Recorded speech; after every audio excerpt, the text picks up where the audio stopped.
Kita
pindah belakang tu.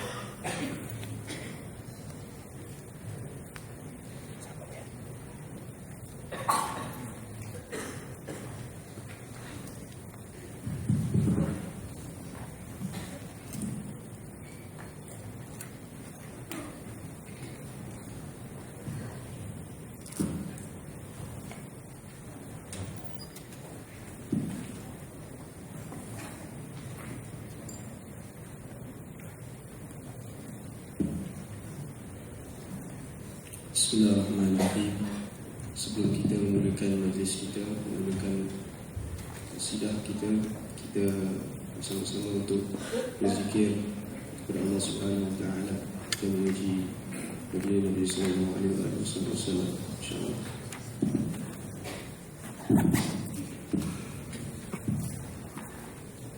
Astaghfirullahal azim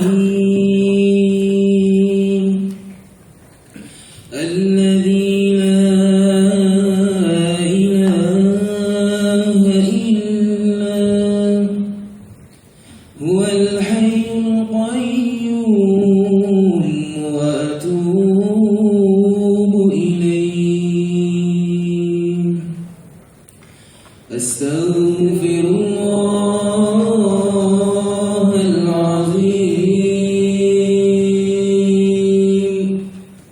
alladzi la ilaha illa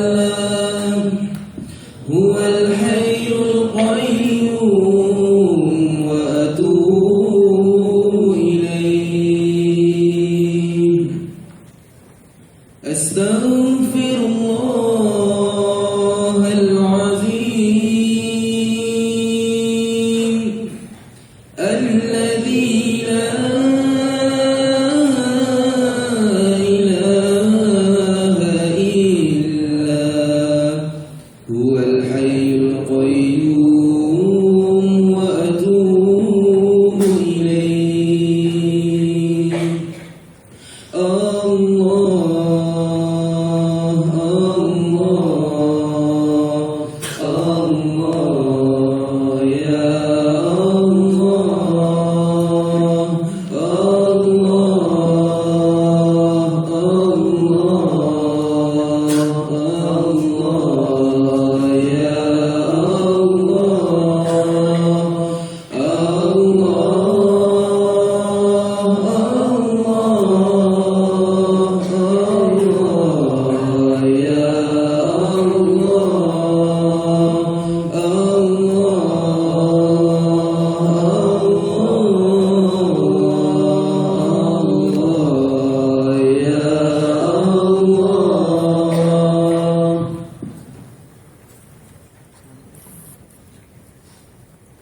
Hasbi Rabbi Jalla Allah, ma fi qalbi ghayrullah, ala Muhammad sallallahu, la ilaha illallah.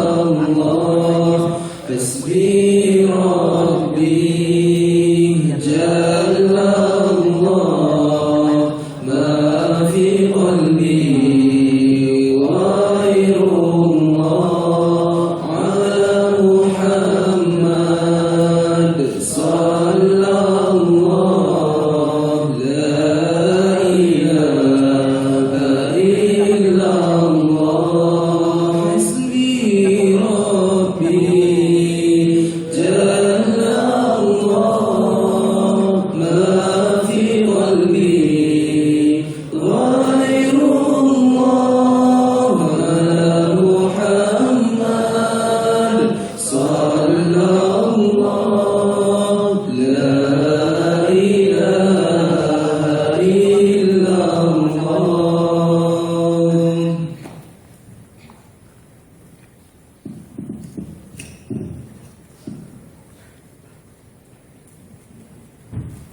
Assalamualaikum warahmatullahi wabarakatuh.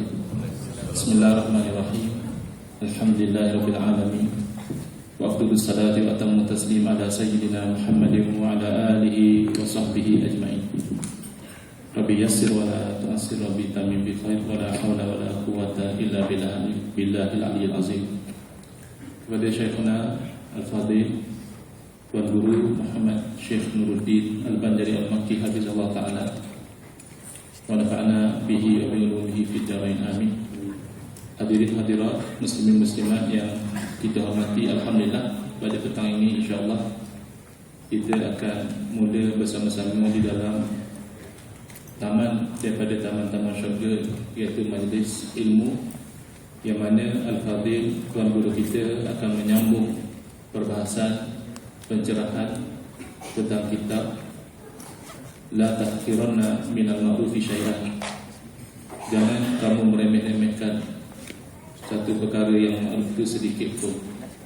Jadi sebelum kita mulakan majlis yang barakah ini, untuk memastikan keberkatan itu insya-Allah kekal, mohon kalau saya peringatkan kepada diri saya sendiri, seterusnya kepada ikhwat, akhwat semua tentang beberapa adab yang kita sama-sama jaga di dalam majlis ilmu ini.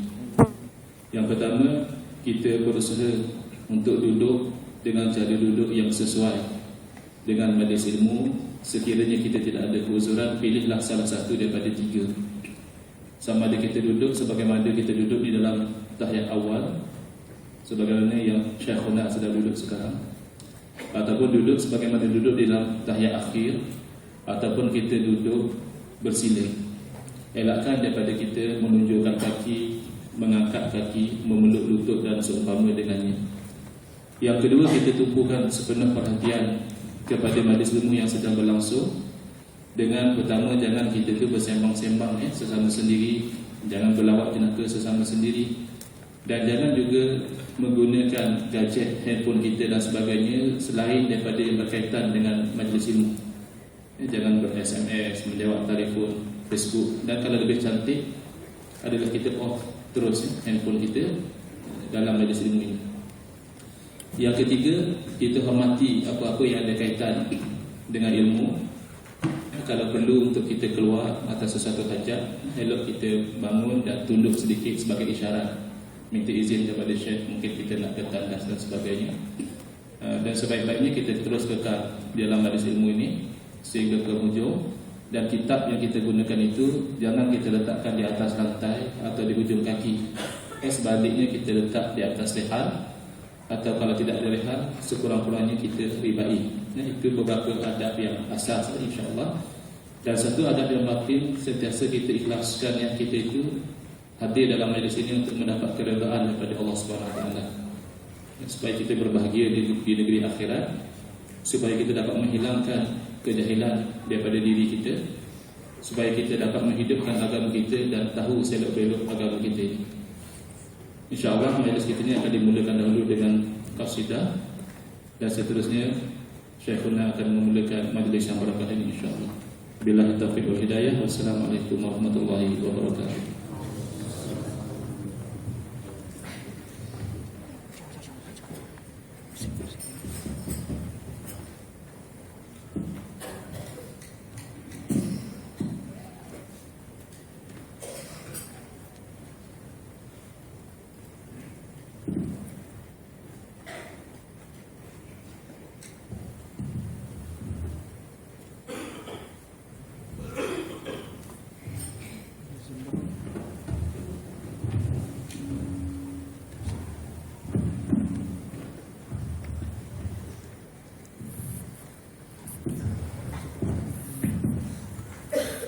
اللهم صل وسلم وبارك عليه وعلى آله صلى الله عليه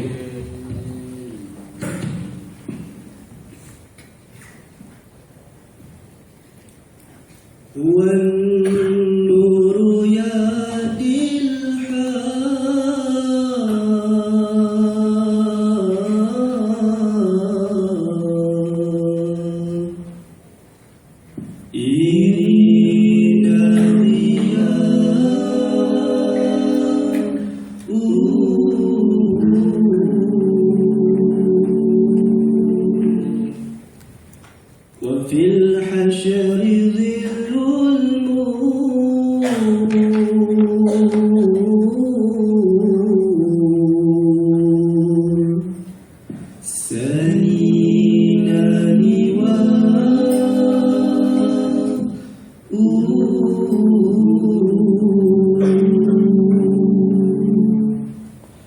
ربنا صل وسلم على نبينا المعلم.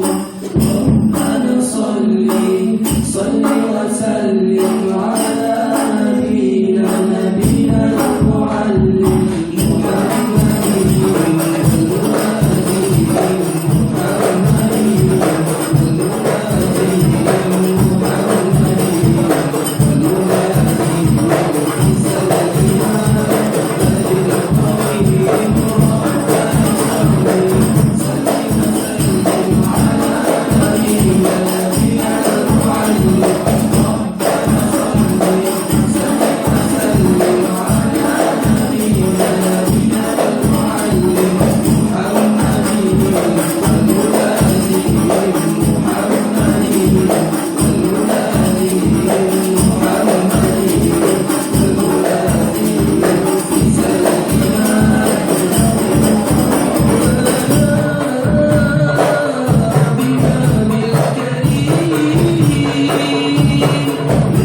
wa sallallahu wasallama ala sayyidina Muhammad wa ala alihi wa sahbihi ajma'in. Istaqal hadisi kitabullah wa khairal hadi Rasulillahi sallallahu alaihi wasallam wa syarrul umuri muhdatsatuha wa kullu muhdatsatin laysa fi dinillahi bid'ah wa kullu bid'atin dhalalah wa kullu dhalalatin finnar.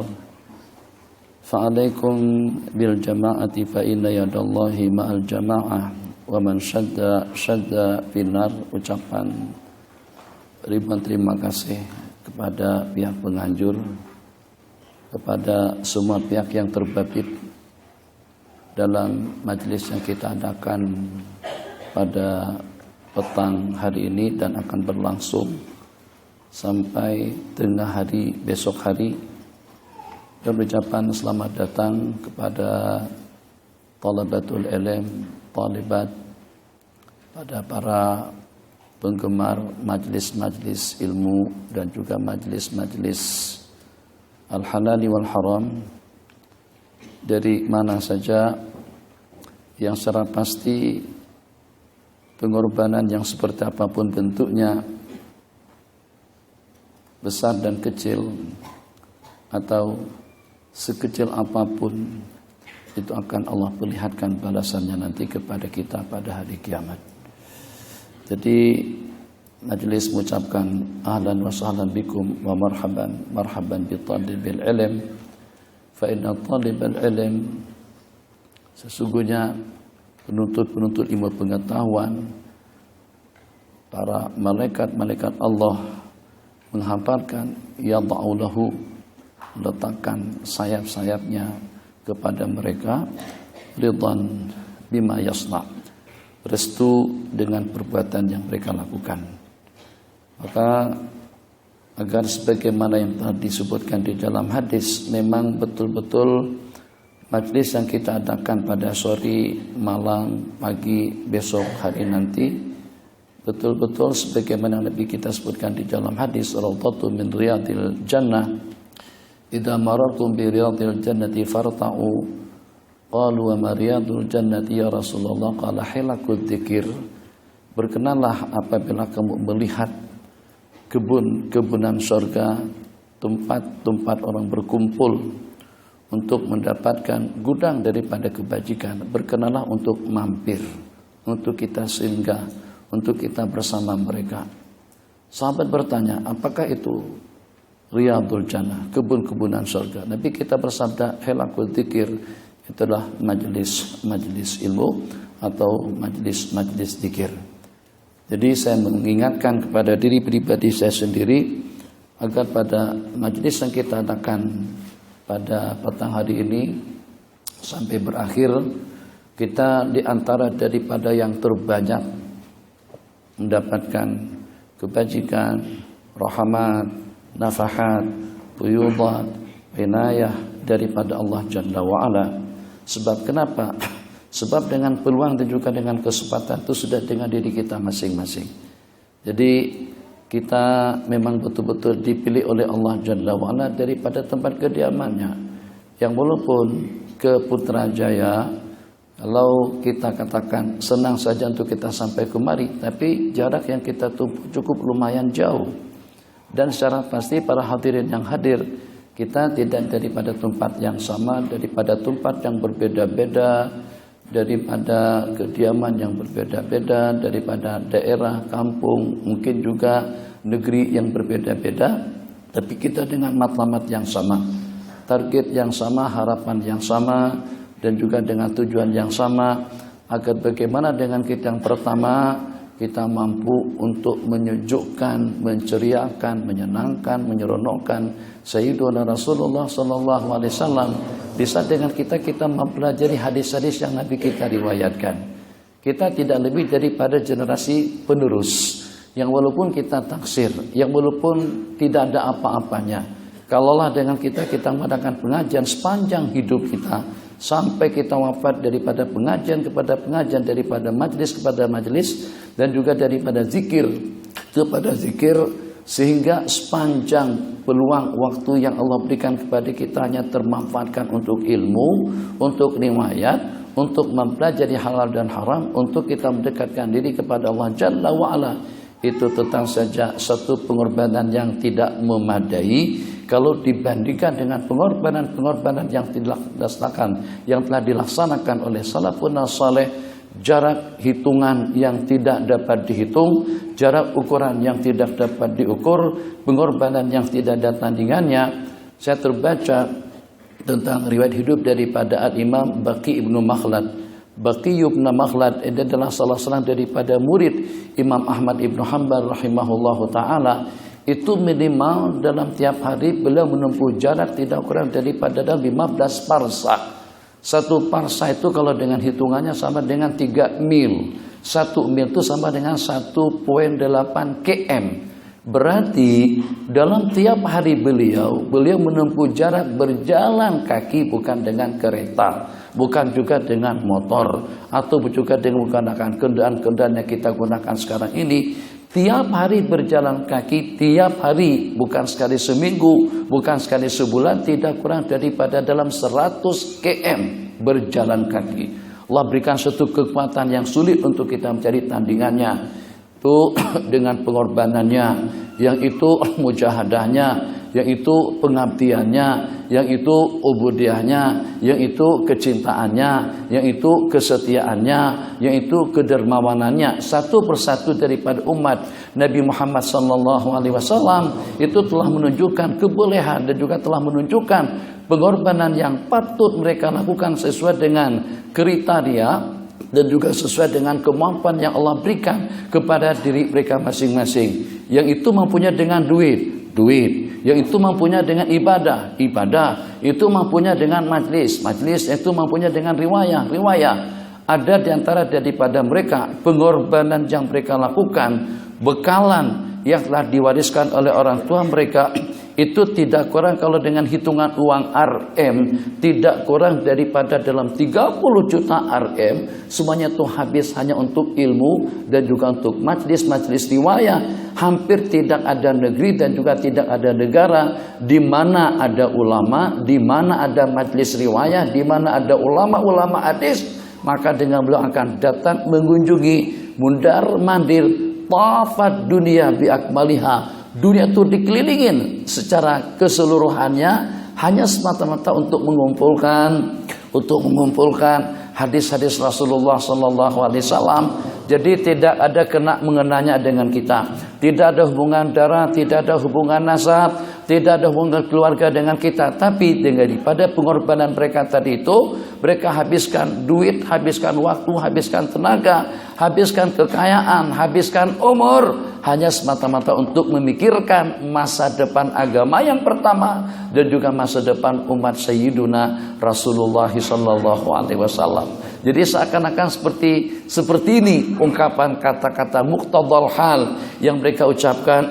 Tidak ada masalah, aku sampai berpisah lama dengan istriku, berpisah lama dengan keluargaku, duit aku habiskan, tenagaku pun juga habis, kekayaanku pun juga habis. Itu kalau dalam rangka untuk membahagiakan orang ramai, agar dengan pengorbanan-pengorbanan yang mereka lakukan tadi itu akan semakin ramai orang yang paham, yang mengerti tentang agama, yang kenal Allah Jalla wa'ala. Hidup ini untuk apa sebenarnya? Jadi hidup adalah untuk berkorban, untuk pengorbanan. Jadi untuk kita mendapatkan yang terbaik, untuk kita mendapatkan kemuliaan, untuk kita mendapatkan kesudahan yang istimewa. Kalau tidak, dengan bahasa rasionalnya atau dengan bahasa kampungan kita, masa bodoh. Untuk apa susah-susah pergi sana pergi sini, mengaji di sana dan di sini, habis waktu, habis tenaga, habis duit, habis kekuatan, hanya semata-mata untuk mengumpulkan hadis-hadis Rasulullah SAW. Itu falsafat orang yang tidak mengerti, tapi falsafat orang yang paham tentang hakikat hidup. Hidup berarti peluang, hidup berarti pengorbanan, hidup berarti kesempatan, hidup berarti ibadah, hidup berarti kebajikan, hidup itu berarti kemuliaan, hidup itu berarti surga. Maka selama mereka masih diberikan peluang dan kesempatan untuk membanyakkan jumlah bilangan orang-orang yang sadar, jumlah bilangan orang-orang yang paham, jumlah bilangan orang-orang yang mengerti, jumlah bilangan orang-orang yang kenal matlamat hidup ini untuk apa. Selama masih ada peluang dengan mereka, selama itu juga tidak pernah ada yang taksir dan yang menyia-nyiakan peluang dan kesempatan yang Allah anugerahkan kepada mereka. Yang itu habis duitnya, yang ini tidak pernah kawin langsung. Al-Imam Ibnu Taimiyah tidak kawin, Al-Imam Nawawi tidak kawin, Al-Imam At-Tabrani tidak kawin. Banyak lagi daripada ulama-ulama lainnya yang tidak sempat, bukan tidak paham, mengerti memang. Kawin itu berarti zuriat, kawin itu berarti nikmat, kawin itu adalah menyalurkan nafsu secara halal. Dan kita tahu, kok mana ada sih? Jangan cakap mana ada, dengar dulu kenikmatan mereka itu pada waktu mengaji. Jadi kira-kira ya Allah ya Rahmat, tahu nasi mandi itu sedap, bukan tak sedap, tahu. Tapi kita tak minat dengan mandi, mau bagaimana? Abang tak boleh paksakan saya harus makan nasi mandi. Syekh, ini gulai 3 rasa, pedas, manis, masam misalnya. Tapi saya tak minat dengan jenis gulai seperti itu. Atau juga ikan patin dengan masa tempoyak misalnya. Seperti itu. Ya terserah. Tapi kenikmatan saya justru makan nasi kamsah. Kenikmatan kita pada waktu kita makan nasi buryani. Jadi apakah haram saat ketika dengan kita tidak makan ikan patin masa tempoyak? Tidak. Tidak, sebab dia merasa lebih nikmat. Ada yang kenikmatannya di waktu beribadah, ada yang kenikmatan mereka di waktu mengaji, ada yang kenikmatan mereka pada saat mampu untuk menceriakan dan melegakan hati orang ramai. Tidak ada satu kenikmatan yang paling kita rasakan, yang paling kita nikmati daripada kita mampu untuk membahagiakan orang lain. Bagaimana kira-kira yang kita bahagiakan, yang ceria, yang senyum, yang seronok, yang senang, itu adalah Sayyiduna Rasulullah sallallahu alaihi wasallam. Kita boleh, Malaysia boleh, maka dengan slogan satu Malaysia, kita juga harus boleh untuk kita menjaga tata tertib dalam pengajian kita. Mudah-mudahan sampai ke penghujung besok dan kita cadangkan kitab kita khatamkan, berarti kita agak laju sedikit. Jadi mudah-mudahan ya kalau tidak khatam kita sambung balik lah. Takkan kalau tidak khatam terus putus asa, terjun atas jembatan yang tinggi itu tuh. Bukan begitu.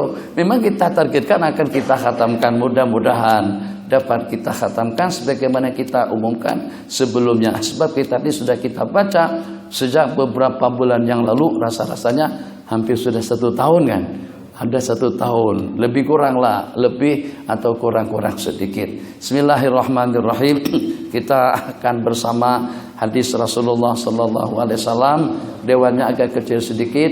Mungkin kalau ekornya tidak kuat itu biasa, tidak ada masalah. Jadi ada salah seorang daripada tu guru ngaji, belajar. Sudahnya tempatnya sempit, panas pula. Jadi ditegur, diingatkan sama temannya, Pak Ji, Pak Long, ya Allah Pak Long, tak terasa panas kah, tak letih kah, tak jenuh kah, tak capek kah, tempatnya sempit, panas pula.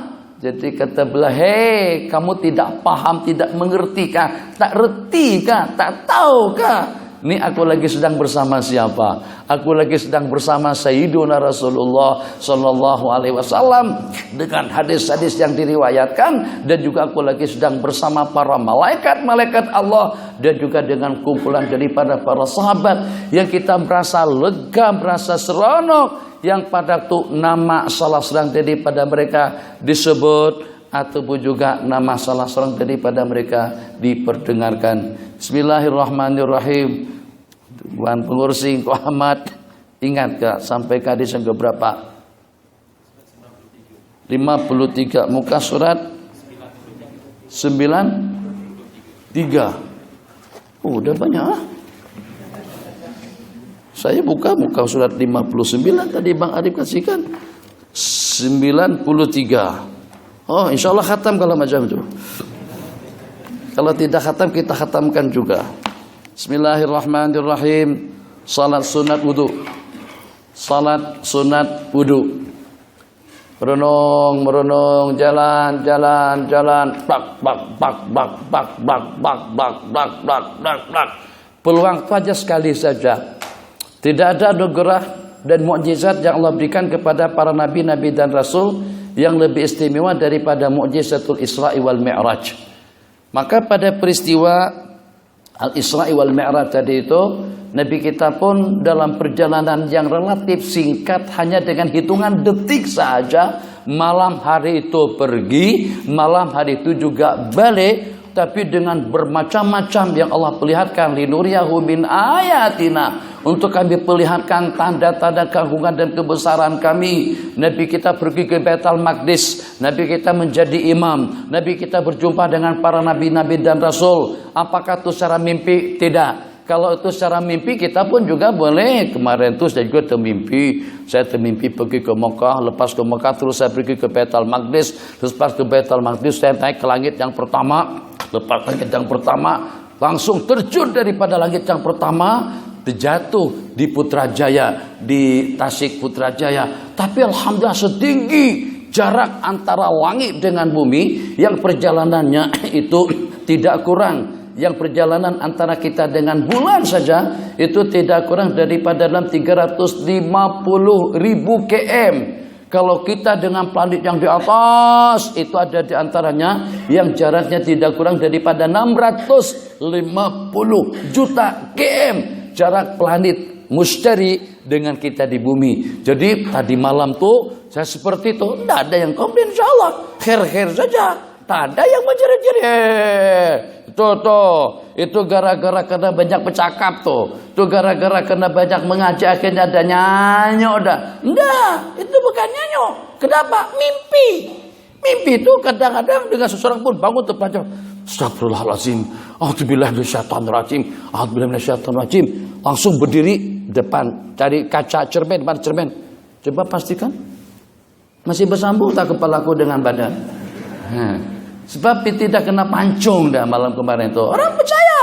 Ini cerita ini benaran. Ini kita tak nak sebut apa-apa. Cuma kita ingin mengingatkan kembali pertemuan baginda Nabi di Baitul Maqdis dengan para nabi dan rasul. Itu secara jaga. Itu secara sedar. Pergerakan, perbualan, perbincangan, perjalanan. Itu semuanya dalam keadaan jaga dan pasti. Sedangkan dengan kita sudah meyakini, bukan sekedar mengetahui, para nabi dan rasul itu kesemuanya sudah meninggal dunia kecuali Nabiullah Isa alaihi salam. Macam mana nabi kita boleh berbual-bual? Macam mana nabi kita boleh bercakap-cakap? Macam mana nabi kita boleh mendapatkan nasihat daripada Nabiullah Musa yang sudah meninggal dunia sejak pada beberapa ratus tahun yang lalu? Itu yang disebut dengan al-ijtima'i yaqadatan, berjumpa secara yaqadah. Jadi supaya mudah kita pahami, supaya jangan sampai emosinya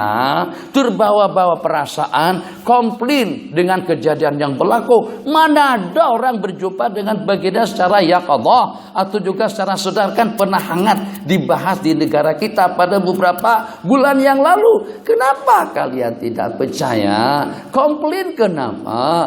Apakah kira-kira apakah mungkin dengan kita bertemu dengan orang yang sudah meninggal secara yaqadah itu dengan kekuatan kita? Dengan kekuatan kita tidak boleh. Kita tidak boleh berbincang-bincang dengan orang mati. Kita tidak boleh berdialog dengan orang yang sudah tidak ada. Tapi kalau kita katakan Allah Maha Kuasa untuk menciptakan, untuk mewujudkan segala sesuatu yang Allah kehendaki. Kalau kita meyakini dengan firman Allah yang berbunyi, Tabarakalladzi biyadihil mulku wa huwa ala kulli syai'in qadir. Allah Maha Kuasa atas segala-galanya. Di antara daripada leluasa kudrat Allah, apapun yang Allah kehendaki, innama amruhu idza arada syai'an ayyaqula lahu kun saja. Tak payah teknologi yang seperti apa, ataupun juga dengan peralatan yang seperti apa, tanpa asbab musabab, tanpa peralatan yang canggih, tanpa teknologi canggih. Kalau Allah berkehendak, Apakah itu sebagai satu mukjizat atau itu sebagai satu karamat, sebagai satu anugerah yang Allah bagikan, apapun akan berlaku. Maka seperti itulah pertemuan, perhimpunan baginda Nabi dengan para nabi-nabi, baginda Nabi dengan para nabi-nabi yang terdahulu secara pasti. Sehingga dalam perjalanan yang sesat waktu, tapi yang sesat waktu tadi itu mungkin barangkali dalam beberapa bulan itu tidak akan habis, sebab banyak yang Allah perlihatkan kepada beliau. Untuk kita menempuh jaraknya saja itu memerlukan waktu yang panjang. Pendek kata, jadi Nabi kita diperkenankan juga untuk masuk ke dalam surga. Lihat suasana dalam surga, macam-macam yang diceritakan, macam-macam dengan kejadiannya, macam-macam juga dengan riwayatnya. Di antara daripada riwayat yang diriwayatkan oleh baginda Rasulullah sallallahu alaihi wasallam, aku mendengar dafun na'lain, kedengaran bunyi terompah, selepa orang berjalan di hadapanku. Maka aku pun bertanya, ya Jibril, ya Jibril, aku mendengar bunyi terompah, bunyi selepa kasut berjalan di hadapanku. Itu apakah gerangan suara itu? Jadi kata malaikat Jibril alaihissalam, itu adalah bunyinya terompah Sayyiduna Bilal bin Rabah. Jadi selepas Nabi kita kembali daripada peristiwa dan juga daripada kejadian Al-Isra wal Mi'raj, Nabi kita bertanya kepada Sayyidina Bilal, kecil saja ya Bilal, tapi mudah-mudahnya yang mudah ini berat. Mungkin dengan kita cukup berat. Masya Allah, tabarakallah. Ya Bilal, hadis bi arja amalin. Bilal, beritahukan kepada saya dengan amalan yang paling kau harapkan balasannya. Arja amalin ambil tauhid Islam, beritahukan kepadaku amalan yang paling Anda harapkan balasannya daripada Allah Jalla wa'ala. Sebab aku mendengar suara bunyi terompahmu, selepamu berjalan di hadapanku di dalam surga. Jadi kata si Nabi menjawab, ma'amiltu amalan arja ini, aku tidak pernah melakukan suatu amalan yang paling aku harapkan balasannya. Apakah itu dengan sedekah yang banyak atau juga dengan puasa yang banyak? Tidak, dengan satu amalan yang sangat-sangat sederhana sekali. Anilam atau tahar tahuran, aku tidak pernah melakukan wudu. Lam atau tahar tuhuran, tahuran tuhuran.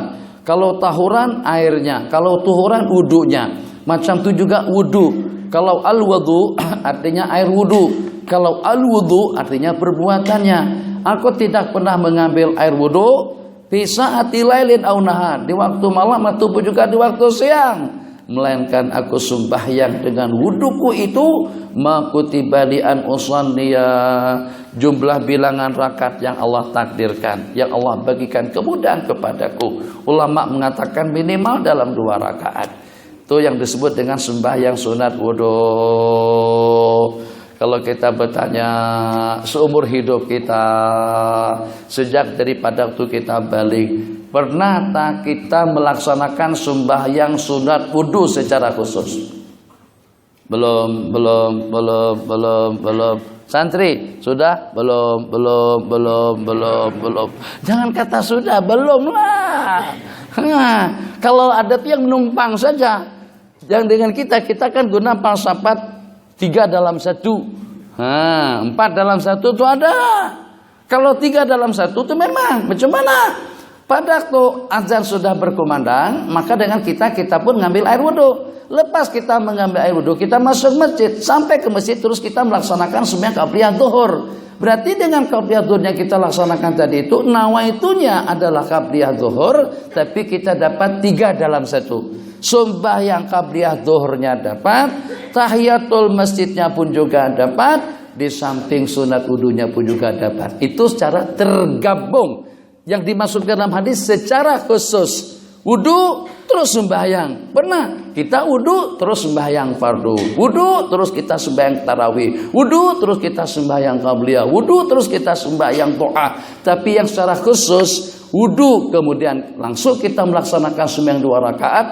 Dakwah itu sunnatal wudu, sengaja aku melaksanakan sembahyang sunat wudu, itu mungkin jarang pernah kita laksanakan. Itu diantara daripada keistimewaannya. Jadi Masya Allah tabarakallah, kan yang paling besar itu pengaruhnya kalau dengan kita salat tahajud. Sebab salat tahajud itu kan pengorbanan. Bagaimana kita boleh bertahajud kalau pada waktu kita tidak terkejut? Bagaimana kita boleh terkejut kalau pada waktu kita tidur pukul 3 pagi? Barcelona dengan Asna. Ya, betul sebutannya sudah. Liverpool dengan pasukan mana lagi? Masya Allah tabarakallah. Itu pun keadaan yang mengelirukan. Masya Allah tabarakallah, tidak pernah terkejut. Kalaulah pernah terkejut pun pada 2 tahun yang lepas, 2 tahun sudah di bulan Ramadan. Belanda melawan Jerman, Argentina. Itu kami lah muslimah, saya tahu lah. Itu kami seperti itulah. Jadi malaikat pun dasrono dah, Masya Allah tabarakallah. Rupa-rupanya saudara juga Cigu itu. Rupa-rupanya saudara juga Pak Haji itu. Rupa-rupanya saudara juga Pak Alung tuh. Dulu ngaji saja, semangat mengaji, tapi tidak pernah bertahajud, jarang-jarang terkejut. Kali ini Masya Allah tabarakallah, jam 3 pagi dah bangun. Pada subuh 6.30. Ya Arhamar Rahimin. Tapi akhirnya malaikat tadi itu jadi lemas, jadi lesu. Setelah melihat ya Arhamar Rahimin, rupa-rupanya bukan untuk tahajud, rupa-rupanya untuk menonton bola sepak.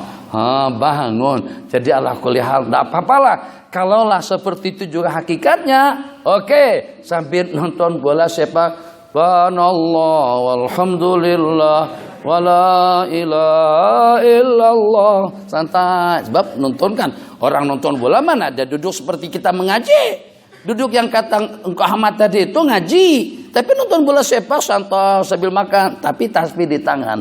Allah, Allahu Akbar, Allahu Akbar, Allahu Akbar, subhanallah. Siapa tahu dengan cerita subhanallah tadi itu Allah restu, Allah ridha, Allah ampunkan dosa-dosa kesalahan kita. Ingat topik perbincangan yang kita bicarakan sejak lebih daripada setahun yang lalu, la tahqiranna minal ma'rufi syai'an.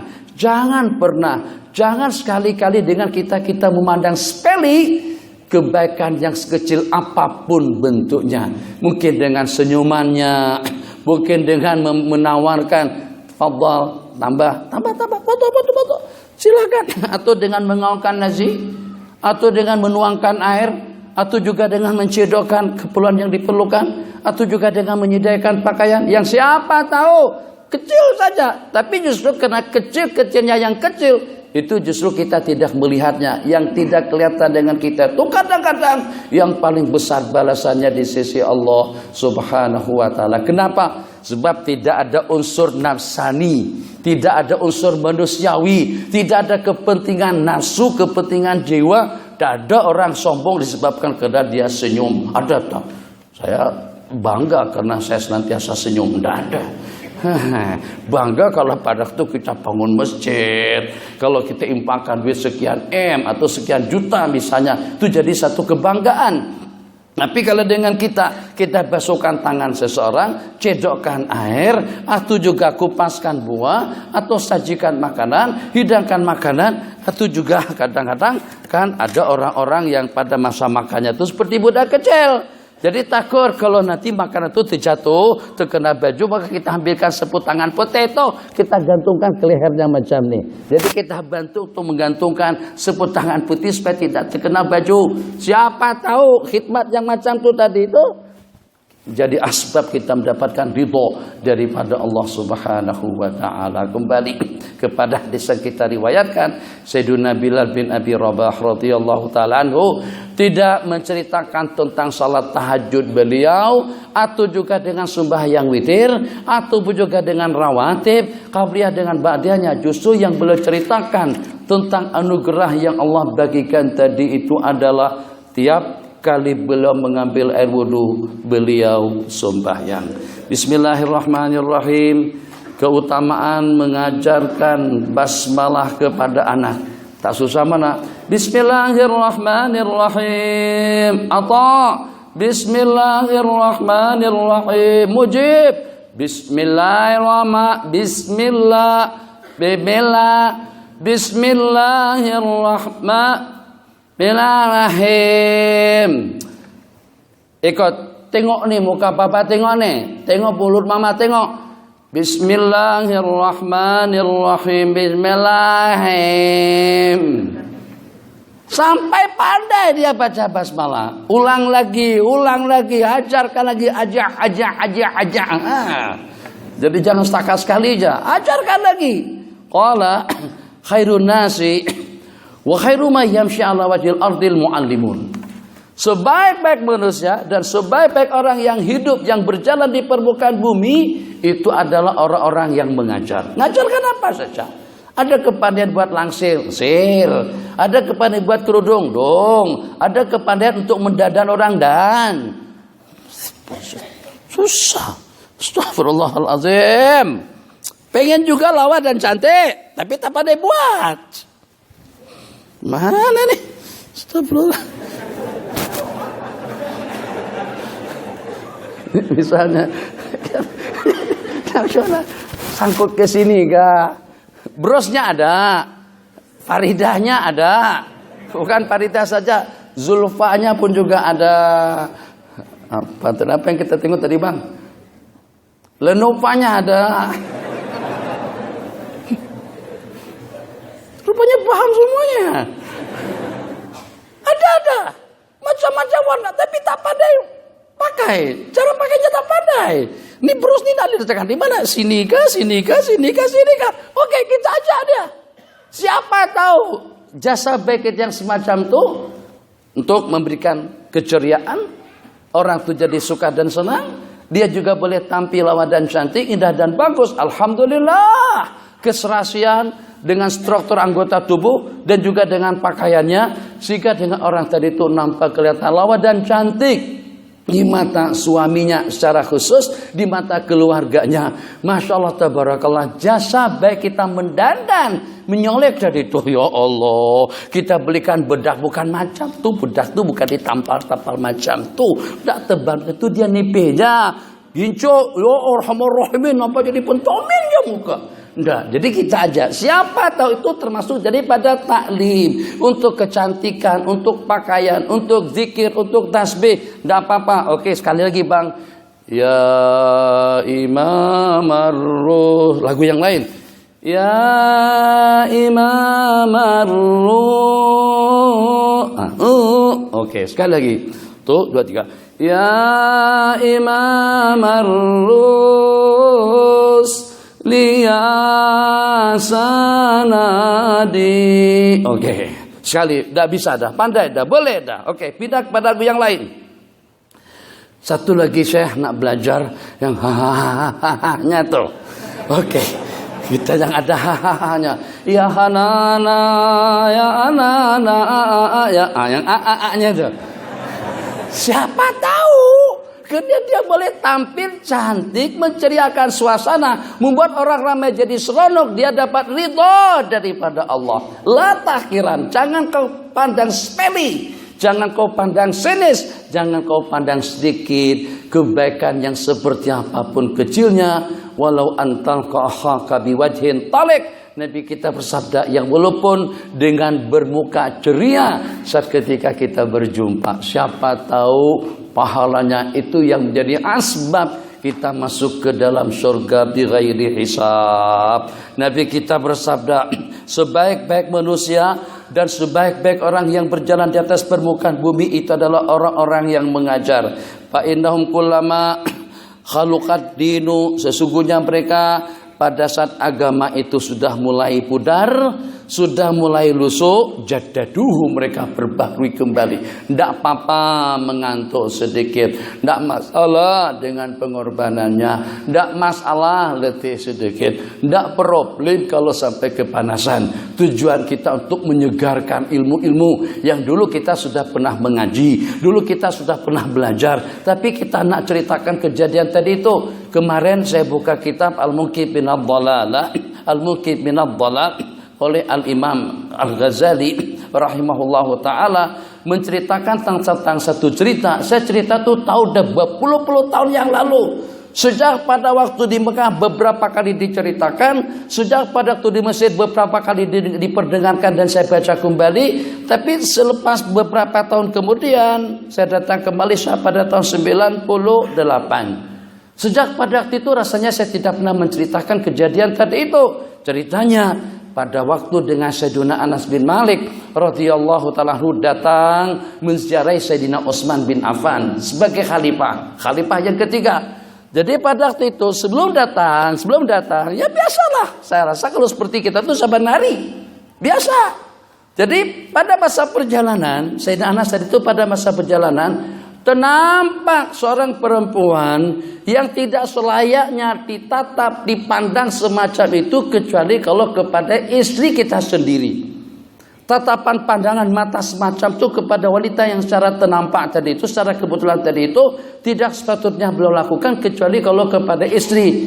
Jadi ternampak perempuan dengan pakaian yang tidak tertutup atau tidak menutup, maka dengan beliau pertama tidak sengaja. Tapi permulaan memang tidak sengaja. Selanjutnya syaitan yang menggoda. Itu saja. Terus sampai Assalamualaikum. Waalaikumsalam warahmatullahi wabarakatuh. Jadi kata Sayyidina Utsman, awak ni tak malu kah? Salah seorang kamu tu tak ada rasa segan kah? Tak ada rasa malu kah? Datang berkunjung menziarahi aku, sedangkan dengan kesan zina matanya masih kelihatan. Itu perancat. Kesan zina matanya, Nabi kita bersabda, tangan itu berzina. Zinanya tangan dengan meraba, zinanya mulut dengan mengecup, zinanya telinga dengan mendengar, zinanya mata dengan melihat. Tak ada rasa malu kah? Datang berkunjung sedangkan dengan kesan zina ada di matanya. Jadi kata Sayyidina Anas bin Malik, awahyun ba'da Rasulillah sallallahu alaihi wasallam, apakah ada wahyu selepas Nabi kita meninggal dunia? Jadi kata Sayyidina Utsman bin Affan, kata beliau menjawab pertanyaan tadi itu adalah firasatul mukmin. Itu pengamatan tajam daripada orang yang dekat kepada Allah Jalla wa Ala. Jadi sehingga kesan daripada tatapan pandangan mata syubhat tadi itu dapat dilihat oleh mereka. Itu maklumat yang pernah saya baca sejak 40 tahun yang lalu. Pada tahun 80-an dan 35 tahun kan lebih kurangnya segar kembali dalam ingatan. Jadi diantara daripada tujuan kita mengadakan pengajian-pengajian yang seperti ini adalah untuk memperbaharui maklumat-maklumat lama kita yang sudah pudar. Ceritanya sudah hampir remang-remang. Hukum hakamnya sudah tidak begitu jelas. Gimana hukumnya? Alhamdulillah dengan pencerahan kemarin, dengan pengajian yang kita adakan, sehingga dengan kita dapat memahaminya kembali. Pengalaman kita dan pengamatan kita masa lalu ternyata segar kembali setelah kita mengikuti satu majelis ilmu. Pengajian itu yang dimaksudkan dalam hadis. Tiap pengajian yang diadakan, peranan daripada guru-guru yang pada waktu agama itu sudah pudar dan lusuh, mereka perbaharui. U'tuhum, bagi mereka, wala tastajiruhum, bagi mereka, dan jangan sampai kau mengupahi mereka. Fa'innal mu'allima, sesungguhnya dengan seorang guru, idza qala lis-sabi, apabila berkata kepada anak, qul bismillahirrahmanirrahim. Ini fadilat. Supaya jangan sampai nanti diutak-atik permasalahannya. Wah, hadis itu dhaif. Ini bukan hukum.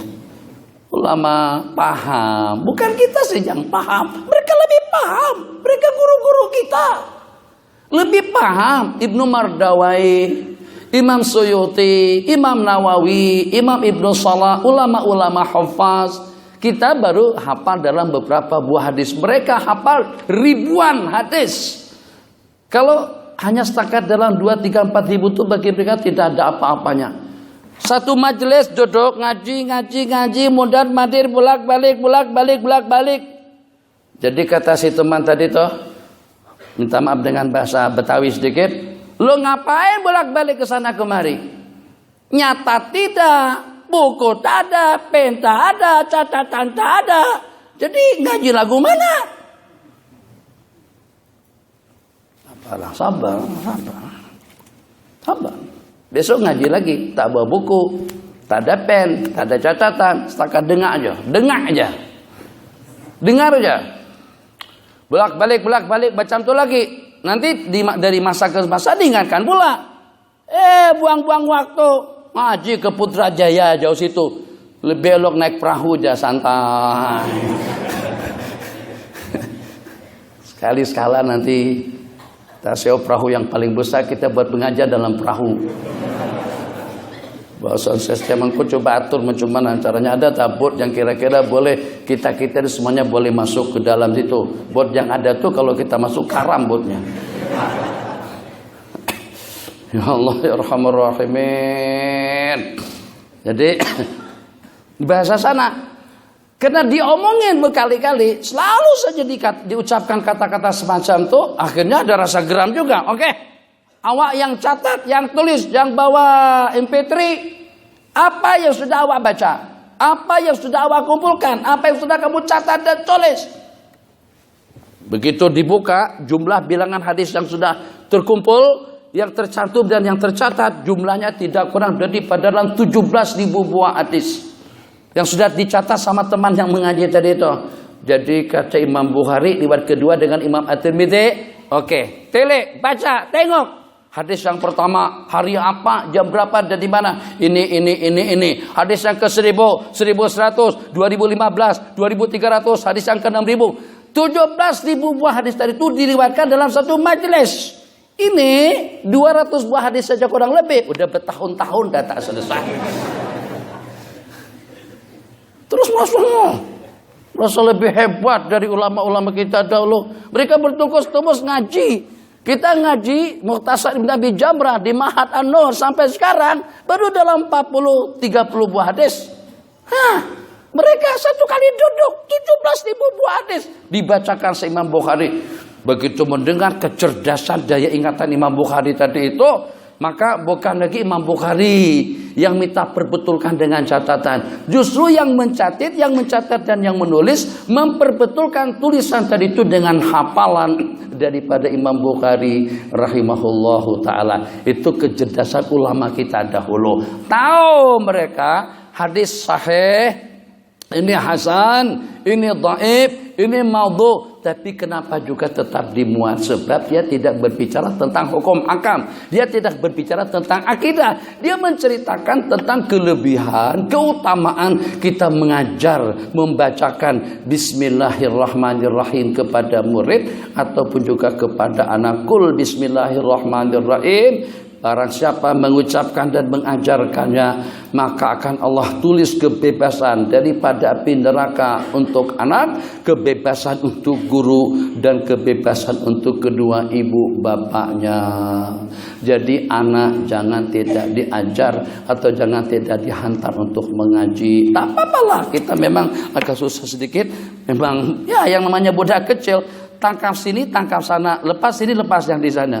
Kadang-kadang hafal yang ini lupa yang sebelumnya. Begitu sudah mengulang lupa pula yang baru kita ajarkan.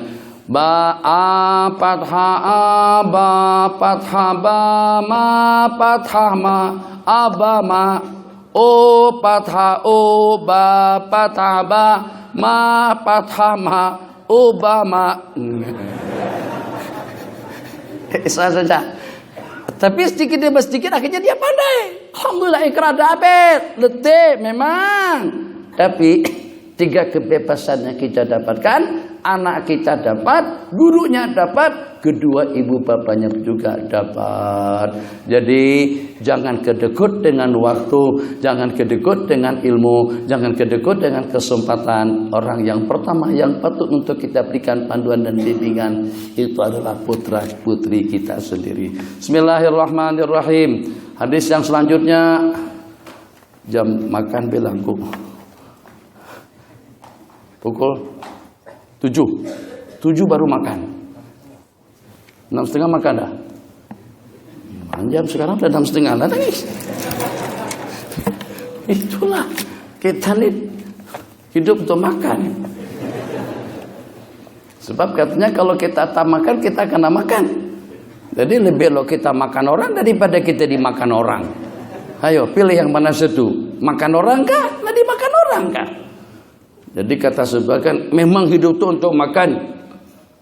Orang yang kelas bawah, yang penghasilannya di bawah daripada 1.000, tuh palsapat sehariannya kita makan apa? Makan apa?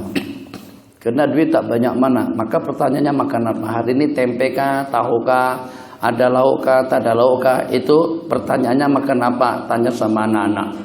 Tapi kalau ada 3.000 bulanannya, 4.000, maka pertanyaannya kita makan di mana? Lain kelasnya, tom yum kah, 3 rasa kah, atau gulai fajri kah, gulai al-maghribi kah, gulai al-isya'i kah, atau juga masak kurma kah, masak anggur kah, masak jagung kah. Nah, sudah begitu tuh pertanyaannya, makan apa? Tadi makan apa? Yang kedua makan di mana?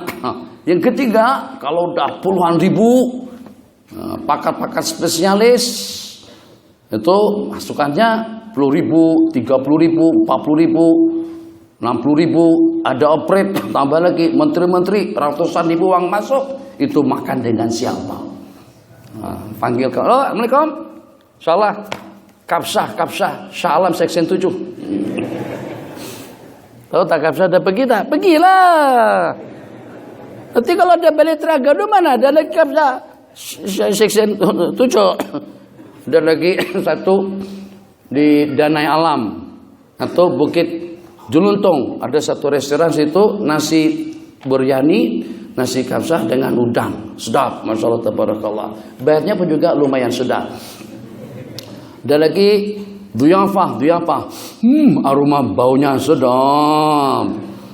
Jadi ada cerita seorang tuh tak lalu makan, tanah makan, begitu cium baunya saja nasinya yang tak cukup. Habis, masya Allah, sedap. Itu urusan makan tuh. Dengan siapa kita makan di situ? Makan apa? Makan di mana? Makan dengan siapa? Kalau udah elit lagi, data lagi, mau makan siapa? Kalau sudah sampai kepada tahap makan siapa itu tak kisah. Harta rakyat, harta kerajaan, kau punya pemerintah, kau punya siapa saja, makan habis semuanya. Kalau orang Muslim, semuanya makan. Hak pemerintah, riswah, haram, semuanya ditelan habis. Innalillahi wa inna ilaihi raji'un. Bismillahirrahmanirrahim. Ya Allah, mengagungkan nama Allah Jalla wa'ala. An Abi Hurairah radhiyallahu ta'ala anhu Rasulullah sallallahu alaihi wasallam, kita berhenti selepas 10 menit. Man qapa akhirtasan, barang siapa mengangkat kertas yang pada kertas itu terdapat nama Allah. Man rafa akhirtasan, kertas majalah akhbar. Ya sih, kita ini kan laki-laki, tuan laki-laki. Untuk apa beli majalah wanita? Takkan kita nak bersolek juga. Matitanya ada, hawanya ada, jelitanya ada, mangganya ada, manggisnya pun juga ada. Nah, untuk apa kita beli majalah-majalah yang semacam itu? Kebanyakannya membicarakan tentang ya untuk merampingkan pinggang, ya kan? Untuk memutihkan, menceriakan kulit, semuanya tentang kewanitaan. Tak ada hubungannya langsung dengan kita. Tapi pada masa kita nampak lembaran daripada majalah tadi itu ada tulisan basmalah, secepat kilat ambil demi untuk memuliakan nama Allah. Itu yang masuk ke dalam hadis. Jadi jangan pandang wanitanya. Itu bukan majalah saya tuh. Kita ini langganan kita, tulisan Malaysia, mingguan, Harakah, masyaallah tabarakallah. Itu majalah-majalah juga dengan akban yang kita baca.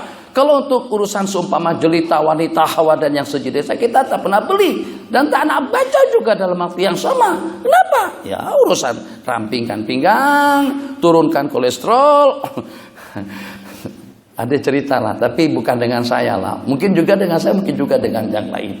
Orang yang sama-sama perut naik itu kalau pada tuh berpelukan, ya Allah, rasa seakan-akan seperti ketindihan gunung. Saya kolesterol tak banyak mana, tapi ada juga ada naik, ada sedikit. Kadang-kadang mama kata, kadang anak-anak, iya be, nampak seperti hamil 6 bulan jo. Bila anak beranak, adalah, memang dah macam itu perut kita. Jadi engkau Kita yang ada kolesterol yang perlu kita agak buncit sedikit. Terus kadang-kadang kita pada masa anak balik nih. Saya terasakan masa itu pada masa baru-baru ini berpelukan dengan seseorang. Sebab kita pergi. Peluk, assalamualaikum. Tersentuh perut dengan perut. Yang sama buncitnya. Mungkin perut dia lebih buncit daripada perut saya atau sama-sama buncit. Ya Allah, seakan seperti tetanduk gunung atau seperti gimana? Jadi kalau ada ilmu untuk menurunkan kolesterol, ilmu juga kita ajarkan ilmu itu. Jadi gimana ceritanya? Bukan cerita untuk merampingkan pinggang, enggak. Di majalah tadi itu ada tulisan Bismillahirrahmanirrahim. Atau juga ada ayat Qul huwallahu ahad. Ambil. Kalau seandainya memungkinkan untuk kita sobek, kita sobek, ambil ayat tadi itu. Potongan basmalah, potongan Allah, potongan ayat, potongan hadis, ya imah kita bakar atau paling tidak kita amankan dan kita tempatkan di tempat yang suci dan juga di tempat yang mulia. Nabi kita bersabda, barang siapa mengangkat kertas daripada permukaan bumi yang di sana terdapat Bismillahirrahmanirrahim ijlalan lahu, sebagai tanda ijlal dan ta'zim mengakukan nama Allah Jalla wa'ala, akan ditulis indallahi minas siddiqin, daripada orang-orang yang amanah dan jujur. Kalau tidak ditulis seperti itu pun berarti dia orang yang jujur. Kenapa? Dia dengan iman dan keyakinannya, karena iman dan yakin yang tersemat di dalam hati itulah sehingga dengan dia memuliakan yang mulia di sisi Allah. Dan akan mendapatkan keringanan dan akan diringankan azab kepada kedua ibu bapaknya yang walaupun kedua-duanya itu kafir. Qala, riwayat daripada baginda Ali karramallahu wajhah, qala Rasulullah sallallahu alaihi wasallam, jangan sampai menunggu kru, kaki tangan, staf dan pegawai. Pada waktu kita di masjid yang pertama, ternampak teh cecak, jangan tunggu orang lain. Keluarkan tisu, ambil teh cecak, buang. Ambil sapu, kita buang. Itu suatu kemuliaan yang tidak ada tandingannya di sisi Allah Jalla wa'ala. Kenapa? Sebab kita bukan khidmat kepada makhluk. Kita bukan melayan manusia. Ini kita khidmat untuk agama, demi untuk kebajikan, demi untuk kebenaran. Sebagai tanda hormat kita kepada rumah Allah Jalla wa'ala, maka kita bersihkan rumah Allah daripada segala kotoran. Seumpamanya, qal ma min kitabin yulqa bimafya'atin. Tidak ada daripada kitab yang terlontar, yang terbiar di tempat yang tersia-sia daripada tanah bumi. Di situ terdapat nama daripada nama Allah Jalla wa'ala. Tidak ada daripada kitab, majalah, akhbar, koran, artikel dan yang sejenisnya. Di dalam terdapat nama daripada nama-nama Allah, melainkan Allah akan menghantar malaikat untuk memayungi, untuk mengamankan dan memeliharanya dengan sayap-sayapnya mereka, sehingga Allah utus seorang kekasih daripada kekasih-kekasih Allah untuk mengangkatnya daripada tempat tersebut. Hendaklah kita yang dimaksudkan dengan kekasih itu. Jangan tunggu orang lain. Paham bahasanya?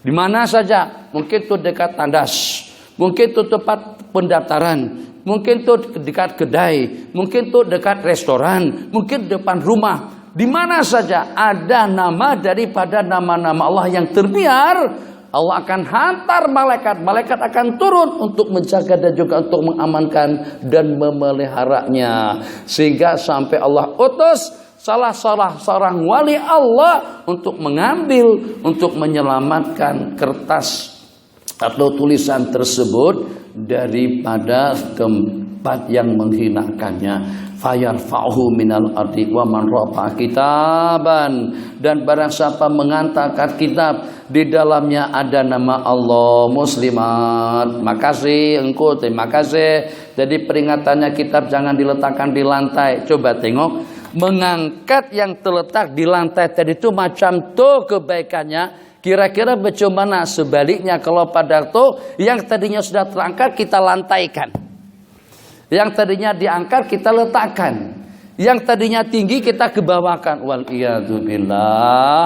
Kalau yang sudah terbiasa itu kita angkat semacam itu, pahalanya sebagaimana disebutkan di dalam riwayat Imam Tabrani, Al-Hakim di dalam kitab tarikh, wa man rafa'a kitaban, dan barang siapa mengangkat kitab yang di sana terdapat nama Allah Jalla wa Ala, akan Allah angkat fil illiyin, tempat dan kedudukannya, dan Allah akan berikan keringanan azab kepada kedua ibu bapaknya yang walaupun kedua-duanya itu kafir.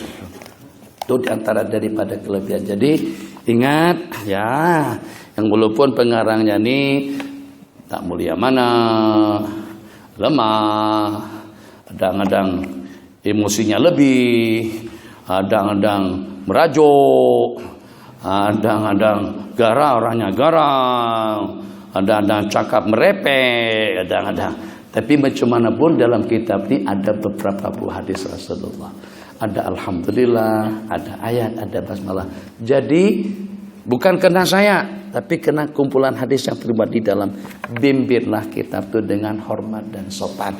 Jangan seperti kita membibit ikan kucing di telinga begitu. Begini. Halo, assalamualaikum, apa kabar? Tak betul macam tu. Kalau tak didagap ke dada pun, ya angkatlah sedikit, lebih tinggi lah. Jangan sama dengan ponggong. Takkan kita setara dengan ponggong. Angkatlah lebih tinggi sedikit pelajar, angkat lebih tinggi sedikit. Kenapa? Bukan karena kitabnya, tapi karena kita memuliakan nama-nama yang ada di dalam kitab. Di situ ada hadis-hadis Rasulullah, di sana ada ayat-ayat Allah, di sana ada nama-nama Allah. Dzalika wa may yu'azzim sya'airallah, yang demikian itu bagi orang yang memuliakan syiar-syiar agama Allah, fa innaha min taqwal qulub, itu menunjukkan kepada hati. Nampakkah kolesterol? Beberapa bulan yang lalu, itulah kadang-kadang kameramen ini tak begitu elok juga tangkap gambar orang. Jadi muslimat, saya pergi ke KLCC, pakai jubah, bawa anak-anak, masa itu bawa anak-anak. Jadi pada masa selepas turun ada program di KLCC dan juga diajak melawat sama mereka. Alhamdulillah bagus lah. Kemudian pada masa selesai kunjungan tadi itu, tinggal nak balik naik kereta saja lagi, terus karena nak tangkap KLCC supaya nampak kelihatan di belakang. Jadi seperti saya nampak berdiri di depan KLCC. Jadi dia tangkap gambar dari bawah. Begitu. Akhirnya saya nampak gambar situ perut buncit sekali. Oh. Memang tujuannya niatnya bagus, cantik lah. Tapi menampakkan gambar seperti saya buncit sungguh, itu tak cantik jadinya. Itu berdosa. Tobat yang tangkap gambar itu tobat. Yang kedua tobat juga yang menyebarkan gambar itu dalam Facebook. Jadi kena tangkap daripada bawah, maka struktur perut tadi memang kelihatan sungguh. Mau disembunyikan macam mana? Kan kalau disempitkan, ditarik napas pun paling lama kita bertahan dalam beberapa second, nanti kembali lagi. Jadi cara yang paling ideal, cara yang paling cantik, ini tidak perlu pakai spesialis. Ini secara terbukti, kalau pengen teringin kolesterolnya turun, jangan makan 2 bulan. Bukan setakat kolesterol yang turun, nyawanya pun keluar juga. Bismillahirrahmanirrahim. Alhamdulillah. Tentang basmalah, hadis terakhir, pasti makan aja lagi. Nanti maghrib yang ada sebanyak soalan bawa ke atas. Maghrib tadi kita di atas. Program maghrib itu sini kan di atas kah? Masjid ada kegiatan. Kalau masjid ada kegiatan maghrib, kita akan ngisi maghrib. Kalau ada kita di bawah, kalau tak ada kita di atas. Tapi untuk di atas itu untuk soal jawab saja. Ada pertanyaan sini, tak ada pulang untuk pertanyaan, untuk soal jawab, untuk soalan bawa ke atas. Antara maghrib dengan isya, azan isya, sembahyang isya, lepas isya, kita udah makan dah. Jangan lepas makan balik. Kesian malaikat. Malaikat dah seronok udah tengok kita ngaji. Wah, kata malaikat, kaki makan betul nih. Rupanya untuk makan aja bukan untuk ngaji. Bismillahirrahmanirrahim. Jadi lepas kita sembahyang isya, kita turun kembali untuk meneruskan pengajian kita. Basmalah dan zikrullah di awal segala amalannya kita lakukan. Basmalah ya Aba Hurairah, idza tawadda'ta, apabila kamu mengambil air wudu, ucapkanlah bismillahirrahmanirrahim. Maka sesungguhnya para malaikat akan menulis kebaikan sampai selesai. Wa idza ghasyita ahlak, dan apabila kamu bersama keluargamu, jangan lupa baca doa, tapi baca doa itu sebelum berbuat, sebelum berhubungan. Ini udah main dah. Baru Allah majari minasyaitan. Kata syaitan, aku udah masuk dah. Baca dulu baru makan. Baca dulu baru mandi. Baca dulu baru dengan kita bersama dengan pasangan kita. Faqul bismillahirrahmanirrahim, fa inna hafazataka, hafazatu malaikat yang menjaga, yang mencatat amalan ibadah yang kita laksanakan akan menulis kebaikan untuk kamu sampai Anda mandi junub. Oh, Masya Allah, tabarakallah. Apalagi kalau musim sejuk kan, mandi junub malam-malam tuh sejuk. Adalah tangguhkan sajalah sampai ke subuh. Ya Allah, semakin panjang masa penangguhannya, semakin banyak pahala yang ditulis oleh malaikat. Tapi yang walaupun semacam itu, tetap mandi cepat itu lebih afdal. Nih minta maaf nih kepada yang sudah kawin saja. Sudah belum,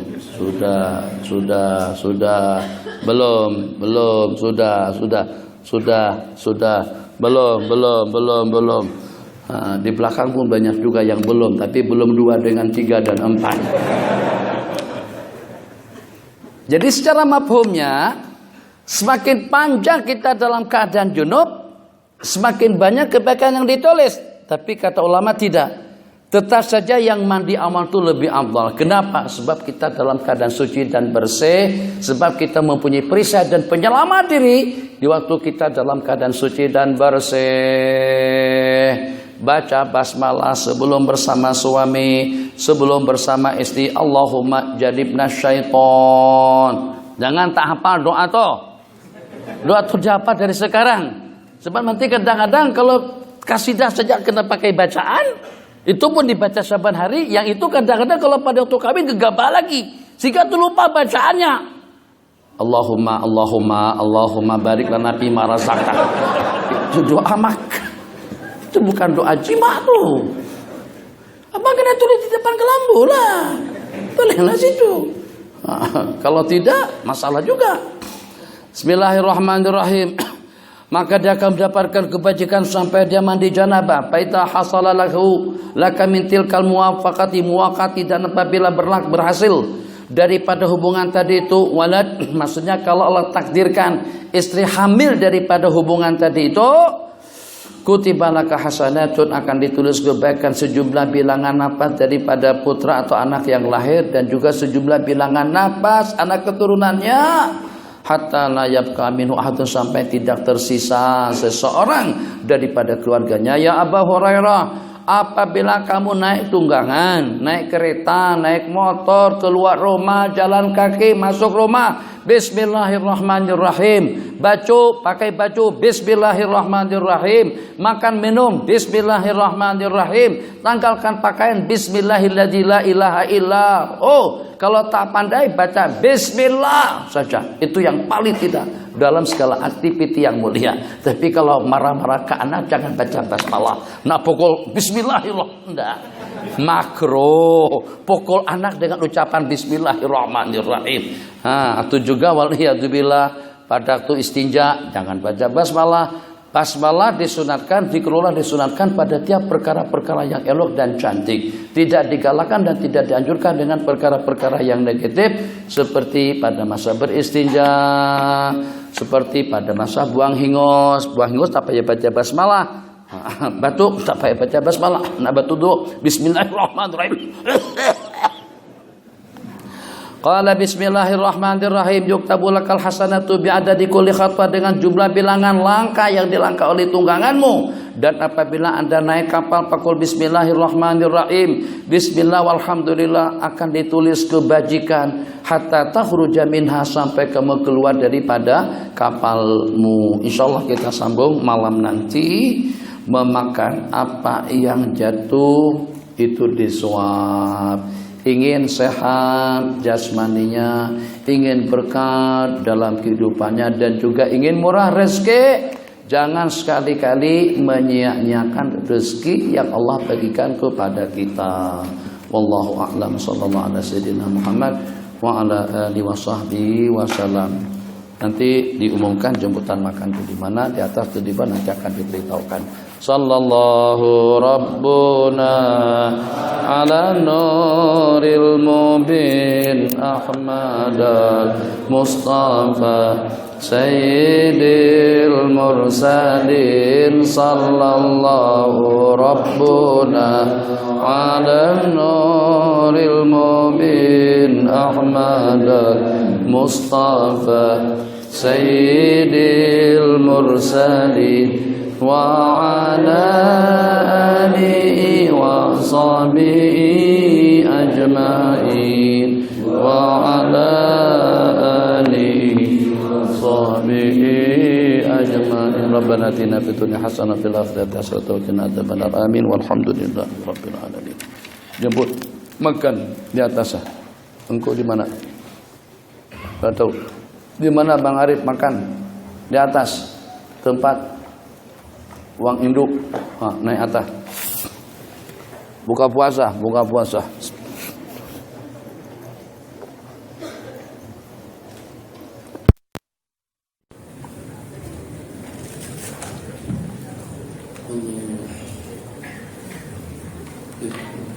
Karena makan